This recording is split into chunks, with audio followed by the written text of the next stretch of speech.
नमस्कार साथियों, सृष्टि क्लासेस के ऑनलाइन सेगमेंट पर मैं नितिन शर्मा आपका एक बार फिर हार्दिक स्वागत करता हूं। दोस्तों, आज हम फिर एक ऐसी नई चर्चा के बारे में, एक ऐसी शख्सियत के बारे में चर्चा करेंगे जो हमारे भारतीय के गणितज्ञ थे और कहा जाता है कि वो इन्फिनिटी के बारे में जानते थे, वो अनंत के बारे में जानते थे। ये बात मैं नहीं कह रहा, ये बात उस टाइम के G.H. हार्डी यानी कि उस वक्त के सबसे बड़े गणितज्ञ थे जो कैम्ब्रिज यूनिवर्सिटी में प्रोफेसर हुआ करते थे। उन्होंने कहा था ही नो अबाउट इन्फिनिटी, वह अनंत के बारे में जानता है। और आज ऐसी ही ये शख्सियत है हमारी रामानुजन, और रामानुजन के बारे में बात करेंगे। आप मेरे साथ इस सेशन में बने रहिएगा और अगर आपको यह सेशन अच्छा लगे तो चैनल को सब्सक्राइब कीजिएगा। परंतु आपको एक भारतीय होने पर इस बात पर गर्व होना चाहिए और यह सेशन इतना शानदार होने वाला है कि आपका मन अपने आप कर जाएगा कि आप सृष्टि परिवार का हिस्सा बन जाइए। दोस्तों, ये जो पहला आप मेरे इस पीपीटी देख पा रहे हैं, आपको ये पीपीटी इसलिए दिखाई गई है कि सोच के देखो कि अगर गणित नहीं होता, मैथ नहीं होता तो फिर क्या होता क्या साहब? एआई, जिसकी आजकल हम चर्चाएं कर रहे हैं कि आर्टिफिशियल इंटेलिजेंस आ गई है। आर्टिफिशियल इंटेलिजेंस का यानी मतलब क्या है साहब? एक ऐसी दुनिया जहां पर इंसान को मत्था नहीं मारना पड़ता, इंसान कमांड देता है किसी को और फिर वो अपने आप आपको प्रोडक्ट बना देते हैं। जैसे आपने आजकल सुना होगा चैट जीपीटी, इस पर बहुत सारा बवाल मचा हुआ है। आजकल आपने देखे होंगे फेक वीडियोस बनाए जा रहे हैं, किसी के बारे में कह दिया जाता है कि इसका वीडियो बना दो और वो बना देते हैं। बहुत सारी नौकरियां जा रही है, कह रहे हैं ऐसा, परंतु डिजिटल दौर जो आ रहा है वो बहुत तेजी से आगे बढ़ रहा है। हम देखते हैं क्या फिजिक्स पॉसिबल थी? बिल्कुल नहीं थी। गणित के बिना क्या पॉसिबल है? फिजिक्स बिल्कुल भी नहीं थी, उसका वजूद ही खत्म हो जाता। क्या कंप्यूटर, जिसको हम बाइनरी लैंग्वेज पर कहते हैं, ये बाइनरी लैंग्वेज पर काम करने वाला एक सिस्टम है, क्या ये कंप्यूटर पॉसिबल हो पाता? आप जावा और सीपीपी जैसी लैंग्वेज पढ़ते हैं, वो सारी मैथ पर टिकी हुई है। एस्ट्रोलॉजी, जिसकी आप बात करते हो, ज्योतिष शास्त्र, खगोल शास्त्र, ये सारी चीजें सिर्फ और सिर्फ मैथ पर टिकी हुई है। इसके बिना कुछ भी पॉसिबल नहीं था। और इसी पॉसिबिलिटी को और तगड़ा पॉसिबिलिटी बनाने के लिए, और तगड़ा पॉसिबल बनाने के लिए रामानुजन ने भी इसमें अपना बहुत बड़ा योगदान दिया था। अब हम थोड़ा सा आगे देखते हैं। ये नीना गुप्ता है। अगर आप बात करो कि ये वर्तमान में गणितज्ञ है हमारे भारतीय, और आप देखो ब्रह्मगुप्त और आर्यभट्ट। हमारे अगर एंशियंट इंडिया की बात करो तो लोग कहते हैं कि साहब इंडिया ने क्या किया, सनातन ने क्या किया, या भारत ने क्या किया है। तो उन लोगों को यह बताने वाला है कि साहब तुम लोगों ने जब दर्शन के बारे में सुना भी नहीं था, तब हमारे लोगों ने वेद लिख दिए थे। उससे पहले से भी हमारा पुराना बहुत लंबे दौर से चला हुआ आ रहा एक इतिहास है, जिसमें एक नाम आता है आर्यभट्ट का, एक नाम आता है ब्रह्मगुप्त का। इन्होंने गणित में बहुत सारा कुछ किया था। इन पर फिर कभी लेक्चर लेंगे। अगर आप चाहते हैं कि हम एंशिएंट इंडिया के बारे में पढ़ें और उन महान व्यक्तित्व के बारे में पढ़ें, तो दोस्तों एक बार कमेंट करके आप उस व्यक्तित्व का नाम जरूर बताएं। अब हम आगे बढ़ते हैं कि आज ही का दिन क्यों चुना। आज 22 दिसंबर है, और 22 दिसंबर के दिन आप जब ये मेरा लेक्चर देख पा रहे हैं, तो दोस्तों आज का दिन क्यों स्पेशल है, इसी पर हम बात करेंगे। आज का जो लेक्चर रहेगा वो हमारा श्रीनिवास रामानुजन पर रहेगा।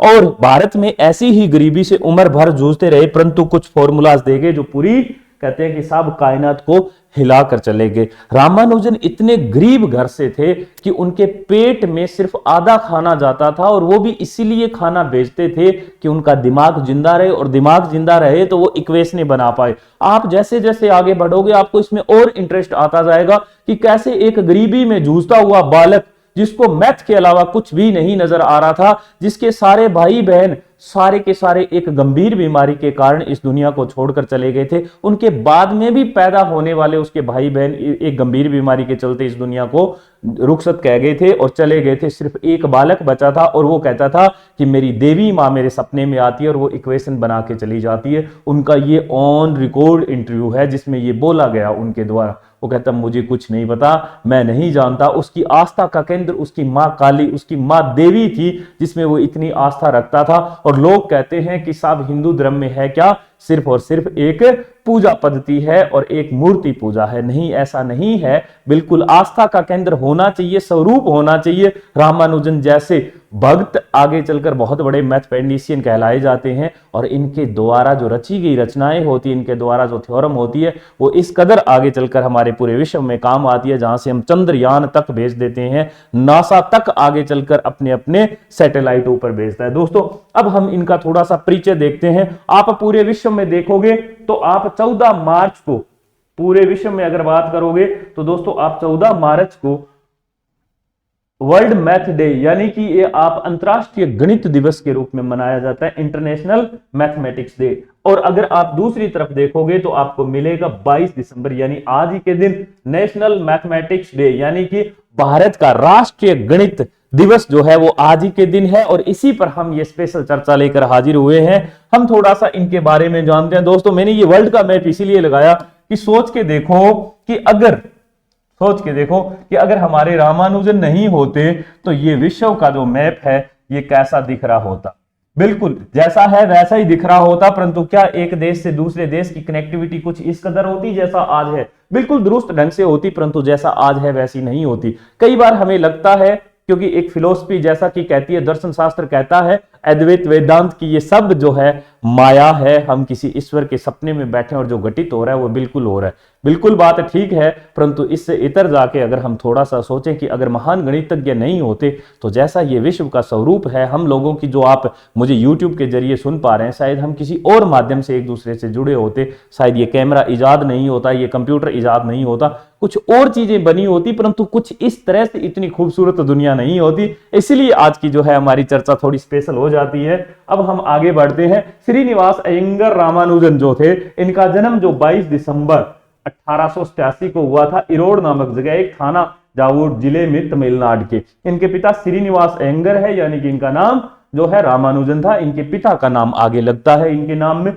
माता ये है कोमलता मल, है ना, तो इनकी माता का नाम है। 1889 में, मैंने अभी थोड़ी देर पहले कहा था कि भैया एक बहुत गंभीर बीमारी के चलते चिकन पॉक्स से इसके सारे भाई बहन जो थे रामानुजन के, वो एक्सपायर हो चुके थे, वो मृत्यु प्राप्त कर चुके थे, देह त्याग चुके थे, क्योंकि भाई साहब उस वक्त इस चिकन पॉक्स का कोई इलाज नहीं हुआ करता था। आज तो आप खूब सारे इलाज देखते हैं। मैं बात कर रहा हूं 1889 की, जब कहते हैं 20वीं सदी का आने वाला दौर था, उससे पहले कुछ नहीं हुआ करता था। दोस्तों 3 साल बिल्कुल भी नहीं बोले। ये लाइन मैं इसीलिए स्पेशल, ये कोई बहुत खास लाइन नहीं है, परंतु इसकी खास महत्वता बताता हूं मैं। दोस्तों बहुत सारे लोगों के यहां आजकल जो पेरेंटिंग टिप्स देखते हैं और बहुत सारे लेक्चर लेते हैं, यूट्यूब पर खूब सारे पेरेंटिंग टिप्स देखते हैं, उनका बच्चा अगर 3 साल तक ना बोले तो उनमें सबसे बड़ी एक बात आती है कि हमारा बच्चा बोल नहीं पाया, क्योंकि बाकियों के तो स्कूल जाने लग जाते हैं। और ये जो रामानुजन थे ये 3 साल तक बिल्कुल म्यूट थे, और इनके घर वालों ने मान लिया था कि अब ये पूरी उम्र भर म्यूट रहने वाले हैं,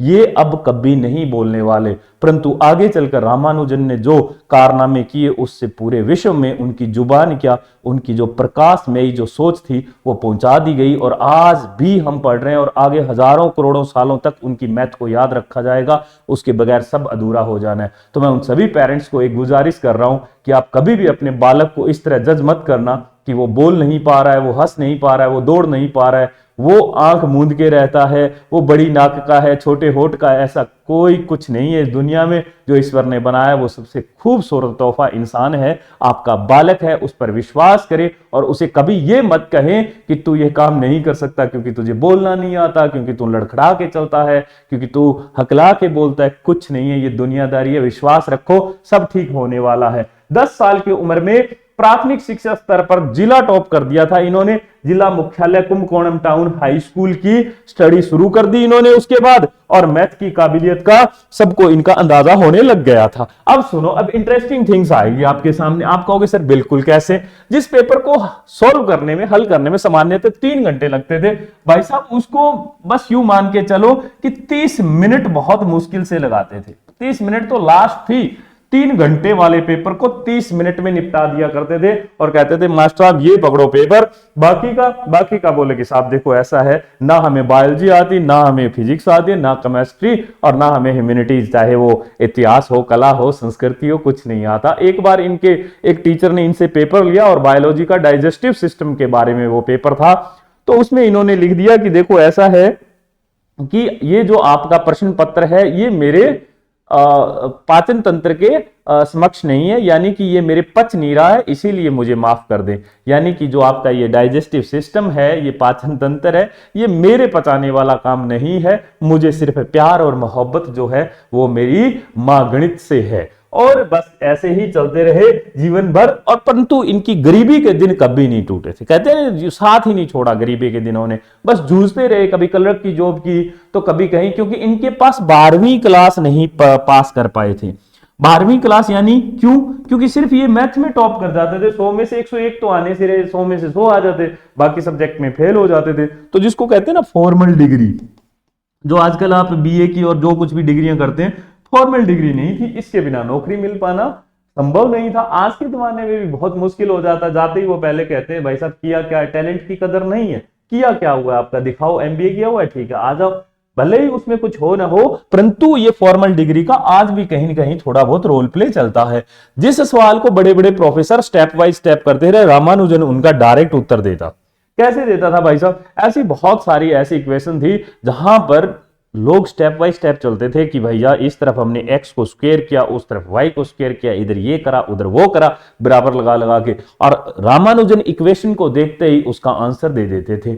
अब दोस्तों मैं आपको एक और बात बताता हूं, इसमें एक कहानी चलती है, इस कहानी का मैं जिक्र बताता हूं। क्या है, आप मेरे सामने एक ये इंग्लिश में जो लाइन लिखी पा रहे हैं, ये किताब का नाम है A synopsis of elementary result in pure and applied mathematics. दोस्तों कहते हैं कि एक बहुत तगड़े प्रोफेसर आदमी को भी 10 से 12 साल लगते थे, आज भी लगते हैं इस किताब को पढ़ने में, 10 से 12 साल लगते थे। और इन्होंने जब इनके धक्के चढ़ी ये किताब, तो इन्होंने एक साल में पूरी ये किताब जो है इसमें इन्होंने मास्टर हासिल कर ली।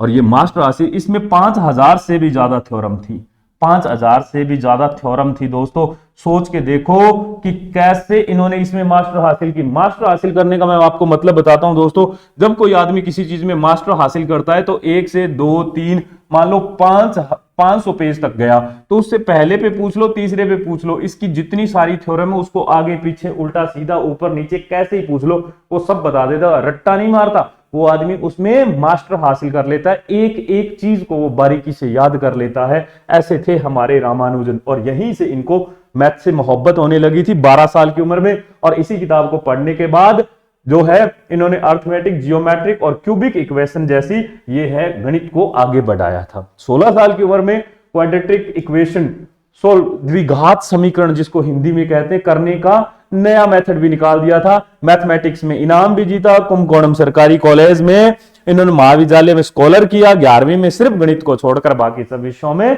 फेल हो गए थे। फॉर्मल पढ़ाई इनकी पूरी नहीं हो पाई। इससे पहले दोस्तों मैं आपको बताता हूं, जब ये अपना ये पूरा कर चुके थे तो इस दौरान इन्होंने एक डाइवर्जेंट सीरीज को, एक प्रोफेसर हिल थे उस वक्त के तत्कालीन काफी बड़े नाम थे, उनके पास इन्होंने भेजा। प्रोफेसर हिल कौन थे मैं आपको बताता हूं दोस्तों।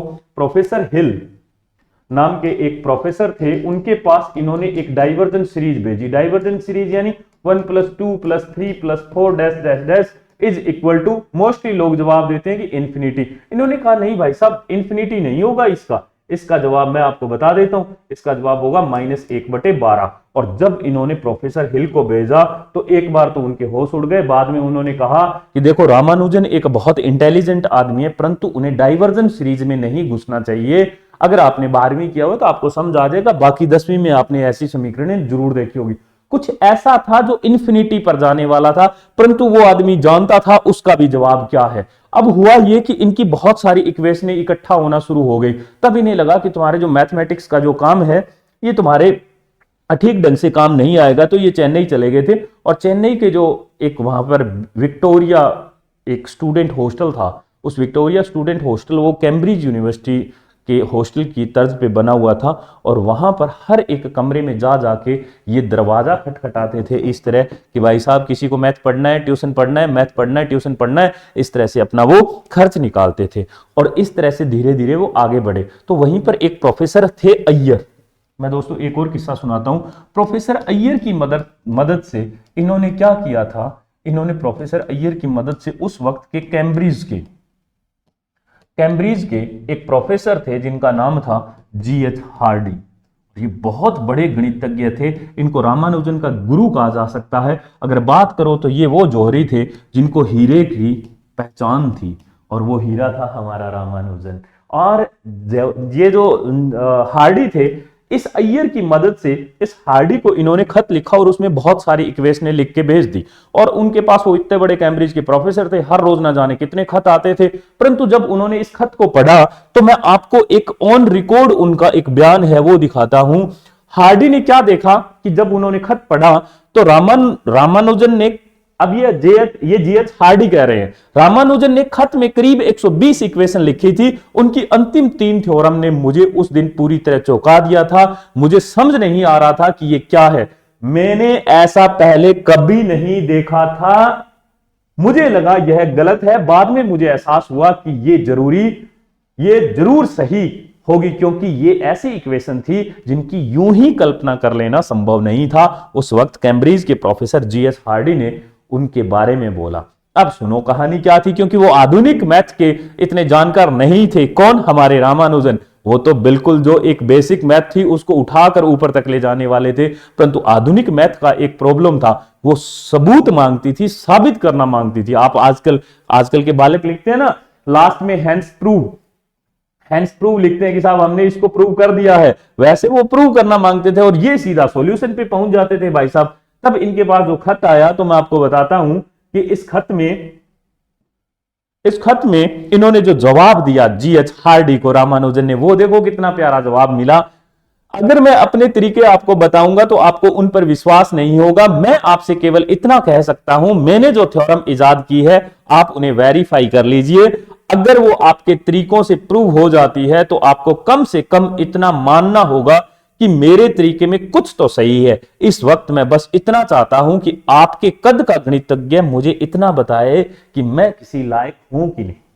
सिंपल सी इनकी एक लाइन थी, और ये खत लिखा वापिस रामानुजन ने उनको। तो जीएच हार्डी जो थे, जब उन्हें पहली बार जो खत मिला था जिसमें उन्होंने ये कहा था, उस दिन दोस्तों जब उनको ये खत मिला तो पहले तो उन्होंने इसको फर्जीवाड़े में समझ लिया। बाद में शाम के टाइम उनके एक दोस्त थे जिनका नाम था लिटिल वुड। क्या नाम था दोस्तों? लिटिल वुड नाम था। और ये लिटिल वुड को उन्होंने अपने साथ बुलाया और शाम को बैठे रात 3 बजे तक उनकी इक्वेशनों पे काम करते रहे, और फिर भी पार ना पड़ी। और हार के उन्होंने कहा कि तुम वापिस हमारे पास आ जाओ, यहाँ पे कैम्ब्रिज में हम मिलकर एक दूसरे के साथ काम करते हैं। मुझे किस्से बहुत याद आ रहे हैं तो मैं सुना ही देता हूं। तब उन्होंने रामानुजन एक क्या थे कि भाई दक्षिण भारत के एक ब्राह्मण फैमिली में पैदा हुए थे, तो उस वक्त क्या है, समुद्री यात्रा करना उनके लिए थोड़ा सा धर्म के खिलाफ जाने वाला काम हुआ करता था कि भाई ये धर्म के खिलाफ का काम है, इसलिए उन्होंने मना कर दिया था। बाद में उनको ले जाया भी गया था, ऐसा नहीं है, और उनको स्कॉलरशिप भी दिलाई गई थी, परंतु उस वक्त उन्होंने मना कर दिया था। और लिटिल वुड उनके बारे में एक बात कहते हैं कि वो बंदा कहीं प्रूव करने के लिए कुछ नहीं कहता था, वो फालतू मत्था नहीं मारता था, उसका डायरेक्ट आंसर आता था। और उसके इजाद करने के तरीके क्या है, जैसे आपने मिर्जा गालिब के बारे में सुना होगा, मिर्जा गालिब कहते थे कि पेन यानी कलम और दवात और कागज से कभी शेर नहीं लिखे जाते, शेर तो वैसे ही मन गढ़ता है। तो शाम को मिर्जा गालिब कहते हैं कि शाम को मैखाने में बैठ जाया करते थे या अपना जाम लेके घर पे बैठ जाते थे, और फिर वो जाम पीते पीते मन ही मन में एक शेर गढ़ते थे और रुमाल लेते थे और उस पर एक गांठ मार देते थे, फिर दूसरा शेर गढ़ते थे, उसको दूसरे को गांठ मारा, तीसरे को मारा। इस तरह रात को 2, 2:30, 3 बजे तक जितना वो शराब पीते जाते उतने नए शेर गढ़ते जाते, और बाद में फाइनली वो अगले दिन सुबह उठकर